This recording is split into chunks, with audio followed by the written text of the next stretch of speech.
Bismillahirrahmanirrahim. Assalamualaikum warahmatullahi wabarakatuh. Apa khabar anak-anak di rumah? Harapnya semuanya sihat walafiat. Okey, untuk hari ini kita akan belajar mata pelajaran sirah tahun 3. Pada hari ini juga kita akan mempelajari unit pertama, iaitu peristiwa turunnya wahyu di Gua Hira. Baiklah anak-anak, ini ialah gambar Gua Hira di waktu malam. Kehidupan kaum Quraisy di zaman jahiliyah dipenuhi penyembahan berhala dan cenderung bertuhankan nafsu, dunia dan syahwat menyebabkan Rasulullah SAW mengasingkan diri daripada kaumnya. Rasulullah SAW gemar menyendiri, menghabiskan waktunya dengan berzikir dan bermunajat mendekatkan diri kepada Allah Subhanahu Wa Taala. Rasulullah SAW juga berasa sedih dengan sikap kaumnya pada Ketika usia Rasulullah SAW berusia 40 tahun, pada malam 17 Ramadan ketika Rasulullah SAW bersendirian di Gua Hira yang terletak di Jabal Nur, Rasulullah SAW didatangi oleh Malaikat Jibril AS. Malaikat Jibril meminta Rasulullah SAW membaca, namun baginda menjawab, "Saya tidak boleh membaca." Lalu Malaikat Jibril memeluk Rasulullah sehingga lemas dan melepaskan semula. Kemudian, Malaikat Jibril menyuruh Rasulullah membaca lagi, tetapi Rasulullah masih lagi tidak boleh membaca. Setelah 3 kali Malaikat Jibril memeluk Rasulullah SAW, baginda masih tidak boleh membaca. Lalu akhirnya Malaikat Jibril menyuruh Rasulullah SAW mengikut apa yang dibaca oleh Jibril. Kemudian baginda pun mengikut bacaan yang dibaca oleh Malaikat Jibril AS, iaitu ayat 1 hingga 5 surah Al-Alaq. Baiklah anak-anak, mari kita membaca surah Al-Alaq bersama-sama dengan Ustazah. A'udzu billahi minasy syaithanir rajim. Bismillahirrahmanirrahim.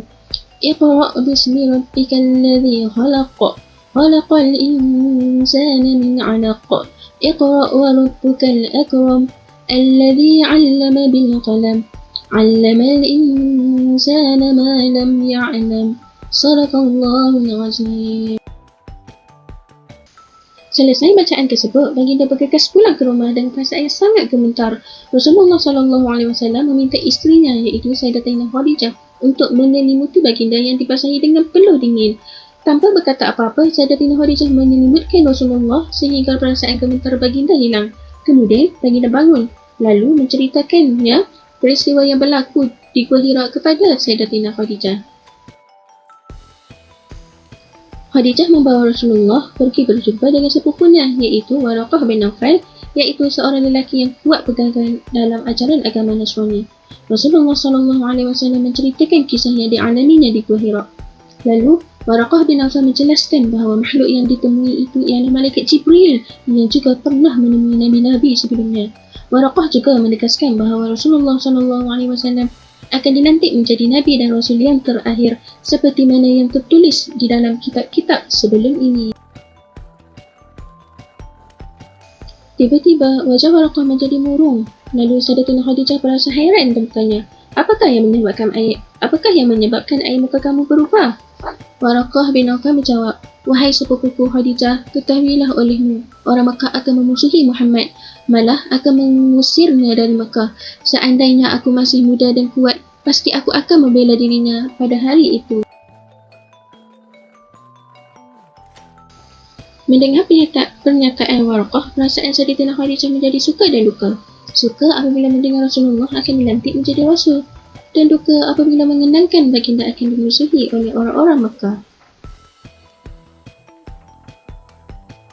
Sejak peristiwa itu, Rasulullah berulang alik ke Gua Hira menanti Malaikat Jibril datang kepadanya. Namun, Malaikat Jibril tidak kunjung tiba. Rasulullah merasakan Allah Subhanahu Wa Taala telah melupainya dan baginda berasa sangat duka cita. Baiklah anak-anak, ini merupakan jarak antara kota Mekah dan Gua Hira iaitu sekitar 3 km. Selesai sudah cerita pada hari ini iaitu sirah Nabi di Gua Hira. Jadi untuk latihan hari ini, anak-anak dikehendaki membuat sedikit nota ringkas berdasarkan cerita sebentar tadi. Wabillahi taufiq wa hidayah. Wassalamualaikum warahmatullahi wabarakatuh.